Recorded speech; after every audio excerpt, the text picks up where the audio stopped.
国际上要紧，咱要来看西班牙甲葡萄牙二八时阵发生大规模的失电，而且法国有的所在嘛受到影响。不过上较严重的要是伫咧西班牙，伫遐路连的交通号志未到，交通大拍夹，铁路甲捷运嘛断电，而且无电，致使病院无法度运作。西班牙是已经宣布进入紧急状态，目前有来电差不多是30%左右。因若这种大规模的失电，伫咧欧洲实在讲是真罕见。目前初步研判，这个失电甲网络攻击无关系，因若详细原因还要调查。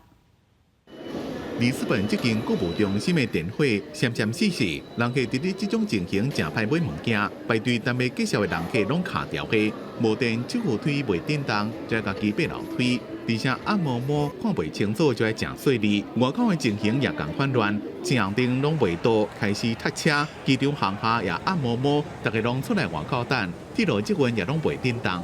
Começou por aí, a minha filha disse que tinha, no momento em que foi tudo abaixo, comunicamos e depois ficamos sem comunicação. 里贝、葡萄牙、西班牙也个法国部分地区发生大停电，西班牙上严重。里斯本发生的情形，西班牙拢有，地面加空中的交通拢正混乱。这间病因为无电无法度运作，真侪人叫计程车出现。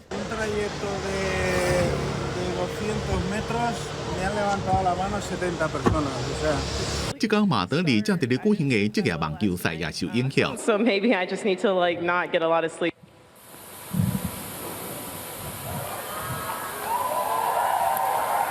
地铁、机场、火车站、公共运输系统拢袂振动，马德里地铁的乘客看到外口的光行出去，无电正灯未到，马德里市区规个大塞车，提款机正侪人排队要领钱，超市发生惊吓性购买。Todavía no tenemos información concluyente sobre los motivos de este corte.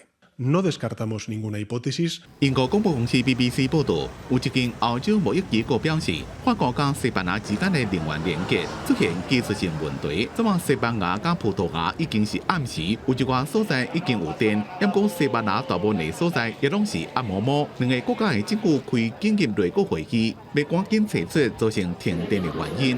这种大规模停电在欧洲是正罕见。公司新闻黄文玲编写。